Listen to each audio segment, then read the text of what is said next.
And we are recording. Good evening, good morning, good afternoon, good day.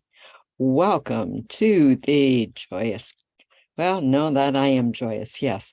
Welcome to Blind Vision with Joy Francis.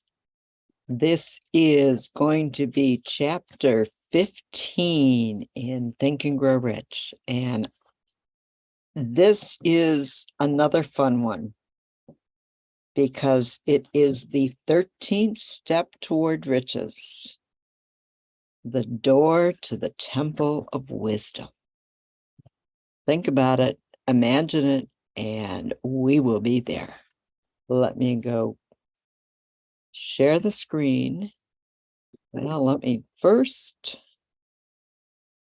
get the connection to, there we go. And now let me share the screen and get our reading started. Great achievement is usually born of great sacrifice and is never the result of selfishness. Chapter 15. The Sixth Sense, the door to the Temple of Wisdom, the 13th step toward riches. The 13th principle is known as the sixth sense, through which infinite intelligence may and will communicate voluntarily without any effort from or demands by the individual. This principle is the apex of the philosophy of success.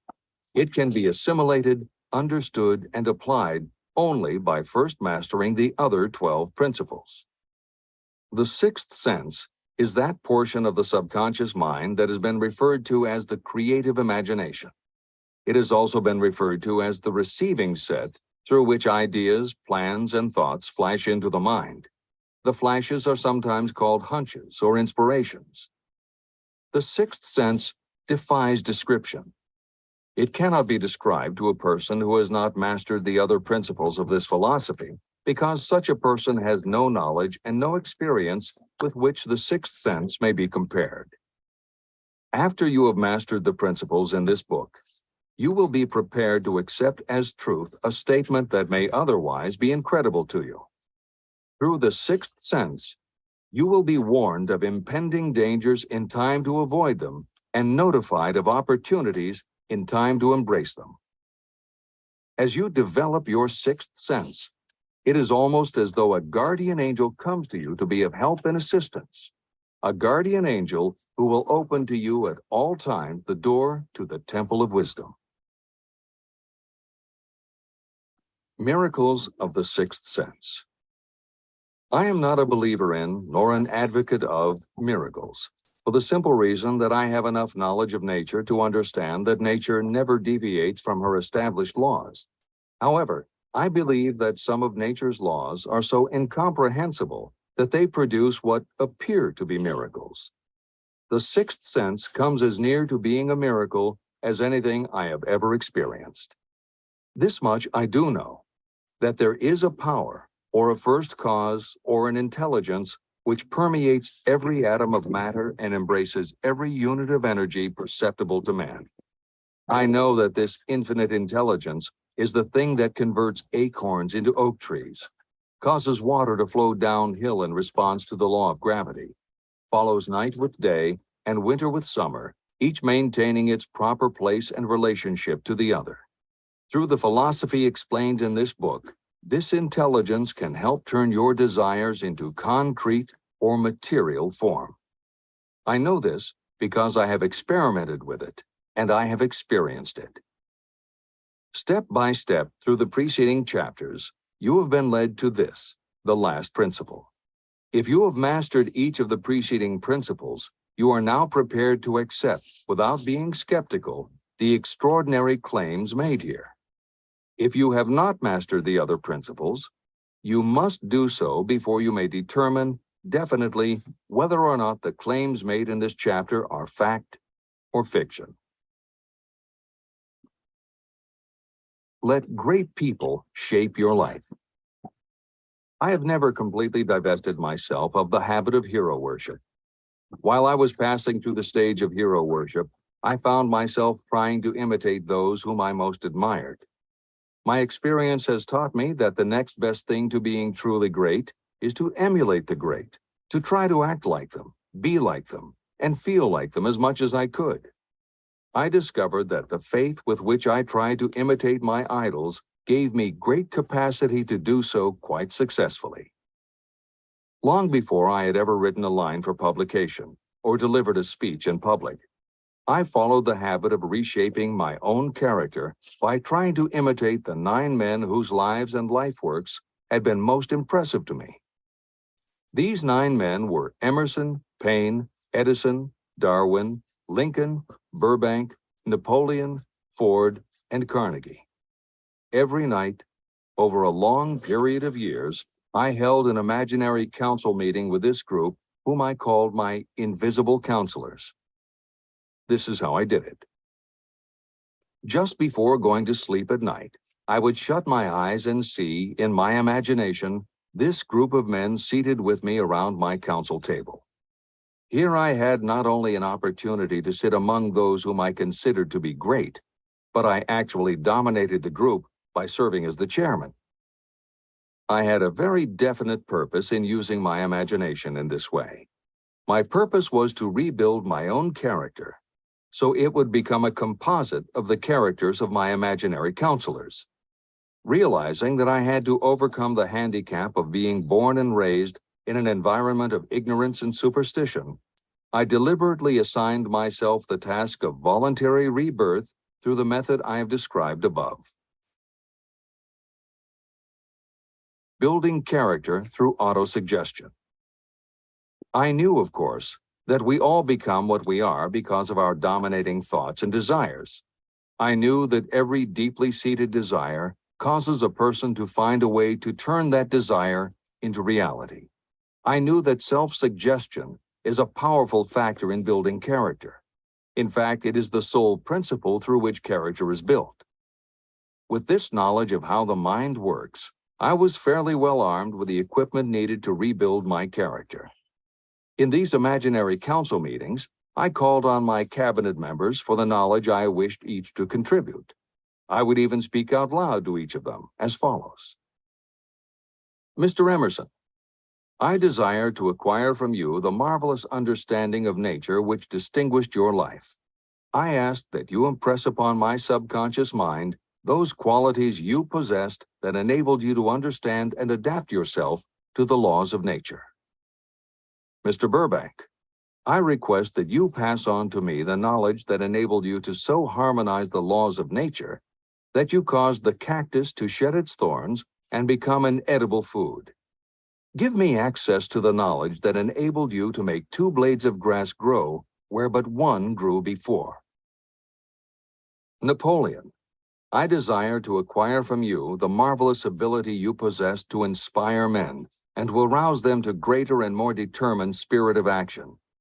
I desire also to acquire the spirit of enduring faith, which enabled you to turn defeat into victory and to surmount staggering obstacles. Mr. Paine, I desire to acquire from you the freedom of thought and the courage and clarity with which to express convictions which so distinguished you. Mr. Darwin, I wish to acquire from you the marvelous patience and ability to study cause and effect without bias or prejudice, so exemplified by you in the field of natural science. Mr. Lincoln, I desire to build into my own character the keen sense of justice, the untiring spirit of patience, the sense of humor, the human understanding, and the tolerance that were your distinguishing characteristics. Mr. Carnegie, I wish to acquire a thorough understanding of the principles of organized effort, which you use so effectively in the building of a great industrial enterprise. Mr. Ford, I wish to acquire your spirit of persistence, the determination, poise, and self-confidence that have enabled you to master poverty and to organize, unify, and simplify human effort so I may help others to follow in your footsteps. Mr. Edison, I wish to acquire from you the the marvelous spirit of faith with which you have uncovered so many of nature's secrets, the spirit of unremitting toil with which you have so often wrested victory from defeat. The startling power of imagination. My method of addressing the members of my imaginary cabinet would vary according to the traits of character I was most interested in acquiring. I studied the records of their lives with painstaking care. After some months of this nightly procedure, I was astounded as each time my imaginary counselors started to become more and more real to me. Each of these 9 men developed individual characteristics that surprised me. For example, Lincoln developed the habit of always being late, then walking around in solemn parade. He always wore an expression of seriousness on his face. Rarely did I see him smile. This was not true of the others. Burbank and Payne often indulged in witty repartee, which seemed at times to shock the other members of the cabinet. On one occasion, Burbank was late. When he came, he was excited with enthusiasm and explained that he had been late because of an experiment he was making, through which he hoped to be able to grow apples on any sort of tree. Payne chided him by reminding him that it was an apple that started all the trouble between man and woman. Darwin chuckled as he suggested that Payne should watch out for little serpents when he went into the forest to gather apples, as they had the habit of growing into big snakes. Emerson observed, "No serpents, no apples," and Napoleon remarked, "No apples, no state." These meetings became so realistic that I became fearful of their consequences and discontinued them for several months. The experiences were so uncanny, I was afraid that if I continued them, I would lose sight of the fact that the meetings were purely experiences of my imagination. In writing this book, this is the first time that I've had the courage to mention this. I knew from my own attitude in connection with such matters that I would be misunderstood if I described my unusual experience. I now have the courage to put this on the printed page, because I am now less concerned about what they say than I was in the years that have passed. While the members of my cabinet may be purely fictional, and the meetings existed only in my own imagination, they have led me into glorious paths of adventure, rekindled my appreciation of true greatness, encouraged my creativity, and inspired me to be honest and bold in expressing my thoughts. Editor's comments. Napoleon Hill's experience with his imaginary counselors is not as uncommon as it may seem on first reading. In fact, it happens to novelists all the time. As an author proceeds with the writing of a book, there will come a point when the characters in the novel become so well defined in the author's mind that the personalities of the characters themselves begin to suggest plot points and dialogue that the author never planned. Often, the thoughts that come to the author when he or she is in the character are completely original, and in real life would never have occurred to the author. Psychiatrists, therapists, and motivational experts also use this phenomenon when they work with role-playing. The usual procedure is to ask 2 people to act out a scenario as if they were in each other's shoes. If this is done in a situation where the participants do not feel embarrassed or self-conscious, and if the people will allow themselves to become submerged and seriously try to become the other person, the results can be stunning. Depending on the faith with which you approach it, you can get not just a general sense of what the other person is going through, but also have flashes of insight, actually feel what the other person feels, and gain a real understanding about the reactions or motivations of others. Why it works is just as much a mystery as why you get hunches. It may be simply that when your imagination creates a character, it doesn't give the character inhibitions. So when you think through the character, your mind is less restricted. Regardless, the fact is that by using your imagination to project yourself into other characters, you can open yourself to ideas that you don't normally have access to. And you can use this mental phenomenon as one of the tools that will help you turn your desire into success. This is the end of the editor's comments. Tapping the source of inspiration. Somewhere in the cell structure of the brain is something that receives the vibrations of thought ordinarily called hunches. So far, science has not discovered where this sixth sense is located, but this is not important. The fact remains that human beings do receive accurate knowledge through sources other than the physical senses. Generally, such knowledge is received when the mind is under the influence of extraordinary stimulation. Any emergency that arouses the emotions and causes the heart to beat more rapidly may bring the sixth sense into action. Anyone who has experienced a near accident while driving knows that the sixth sense often comes to your rescue and by split seconds helps to avoid the accident. I mention this as background to the following statement of fact. On many occasions when I have faced emergencies, some of them so grave that my life was in jeopardy, I have been miraculously guided past these difficulties through the influence of my invisible counselors. My original purpose in conducting council meetings with imaginary beings was solely to use autosuggestion to impress upon my subconscious mind certain characteristics that I wanted to acquire. In more recent years, my experimentation has taken on an entirely different trend. I now go to my imaginary counselors with every difficult problem that confronts me and my clients. During my meetings with these invisible counselors, I find my mind most receptive to ideas, thoughts, and knowledge that reach me through the sixth sense. The results are often astonishing, although I do not depend entirely on this form of counsel.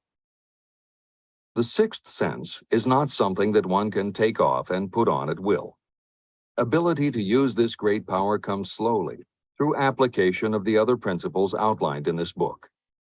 No matter who you are or what may have been your purpose in reading this book, you can profit by it even if you don't fully understand how or why the principle described in this chapter works. This is especially true if your major purpose is that of accumulation of money or other material things. This chapter on the sixth sense was written because the book is designed to present a complete philosophy by which individuals may unerringly guide themselves in attaining whatever they ask of life. The starting point of all achievement is desire. The finishing point is the kind of knowledge that leads to understanding. Understanding of yourself, understanding of others, understanding of the laws of nature, and the recognition and understanding of happiness. Full understanding of this comes only through familiarity with and use of the principle of the sixth sense. In reading this chapter, you may have found yourself lifted to a high level of mental stimulation. Splendid! Come back to this again a month from now, read it once more, and observe that your mind will soar to a still higher level of stimulation. Repeat this experience from time to time, giving no concern as to how much or how little you learn at the time. Eventually, you will find yourself in possession of a power that will enable you to throw off discouragement, master fear, overcome procrastination, and draw freely upon your imagination. Then you will have felt the touch of that unknown something that has been the moving spirit of every truly great thinker, leader, artist, musician, writer, or statesman. Then you will be in a position to transmute your desires into their physical or financial counterpart as easily as you may lie down and quit at the first sign of opposition.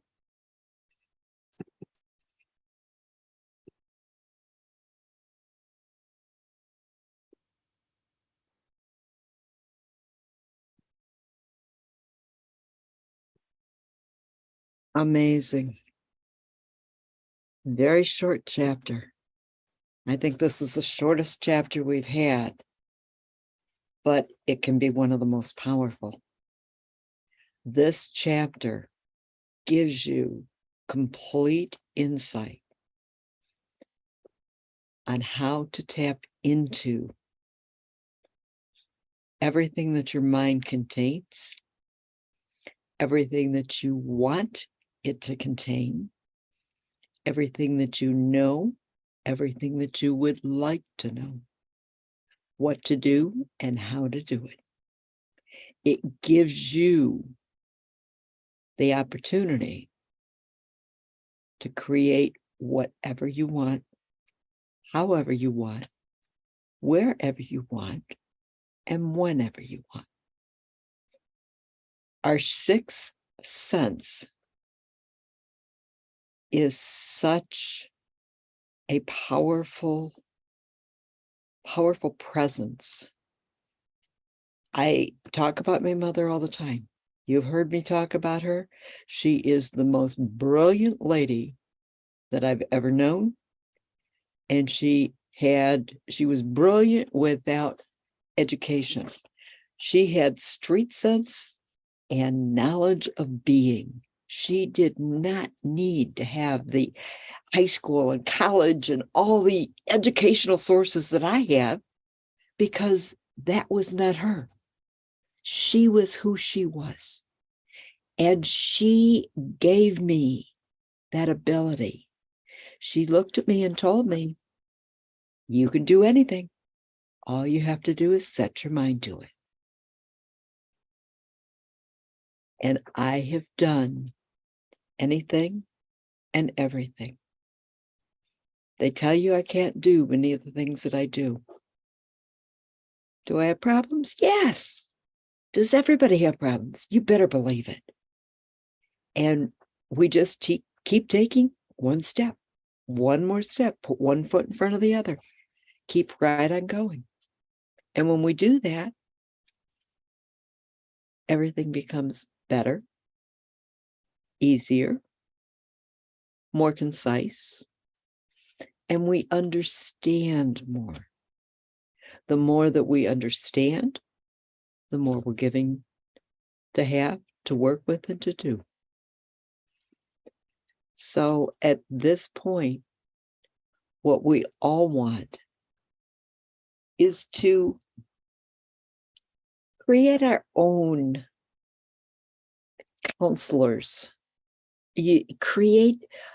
Find those characters, those people that you would like to have counseling you, and put your board together, whether they be people you know or people you don't know. You can go through just like Napoleon Hill did and create all the people that he had read about and knew about. Some of them he personally knew, like Carnegie and Edison, but others, like Lincoln, they died long before he was ever born. So they can be anyone that you would like to tap into and know and have access to their knowledge, have access to their counsel, and think about it. Imagine, close your eyes right now and just imagine that you're sitting at your board table, whether it be a round table or a long table, it makes no difference, whatever you want. But you are the leader there. And you are bringing all of these people together to support you. One of the people that I have on my board is Helen Keller, because she was so dynamic and such a marvelous lady to figure out how to function without eyes and without the ability to hear. She is one of the people that's always inspired me. Find those people for you. Who is that person? Male, female. Another one that I just always have admired, I've always wanted to know, is Gandhi. I think the world of Gandhi. And he did so much with so little. His wealth was never in money, was never in financial riches. His wealth was in knowledge, in the being of who he was and who he brought to this world. That's the type of person that I like to be. I want to be. Am I that all the time? No, I'm not perfect. I always tell people the last person that was able to walk on water died over 2,000 years ago. And I don't anticipate ever being able to walk on water. I swim pretty good, but I don't walk on water. And so I accept the fact that I'm a human being and that human beings are never perfect. We don't have to be perfect.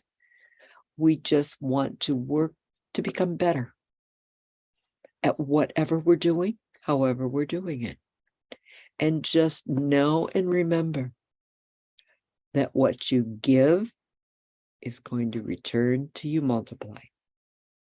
The more that we are giving, the more we are going to get. So with that, go forth and produce whatever it is that you want to produce for yourself, for those around you, and for those that you are assisting and helping. And I have a coach that does not like the word help, but whether you call it help, whether I call it assisting, whether I call it supporting, whatever it is, be comfortable with wherever you are, whoever you are, whyever you are, and know that you are the absolute best. Because I guarantee it, God don't make no junk. I've seen that sign many, many times for many years, and God just don't make no junk. None of us are junk. We are all here with a purpose. And allow yourself to find that purpose. We're one chapter away from finishing this book. We will finish it next week. And with that, we will then start having some mastermind meetings. I'm going to start doing those on Clubhouse, and my Sunday night meetings on Clubhouse. I'm going to turn that into a mastermind meeting. And I just came up with this brilliant idea. So this is one that just came from my sixth sense, but this is going to become a mastermind meeting. It's going to become a meeting of like-minded people that are going to be there to support and help each other. We are going to give and get. We are all going to be there to support one another. And it is in the Blind Vision house, the Blind Vision with Joy Francis house on Clubhouse, Sunday nights. I will make sure that I post the link here in the YouTube documentation in the description. It will be down there along with a number of my other links you will be able to find. And we just want to keep going, keep learning more, doing more, and read and then reread and then read the book again so that you can become better and better and better. Because that's what life is all about. So, with that, as always, if nobody has told you yet today that they love you, let me be the first. I love you because you are you. And that is so very, very special. Thank you for being you. Thank you for letting that beautiful person come out. I am grateful for every single one of you. And I am grateful that we have all been able to come together and read and reread and read again all the beautiful lessons from Napoleon Hill. So at this point, I will say good night, good morning, good afternoon, good day, wherever you are. Make it the best, and I will see you next week.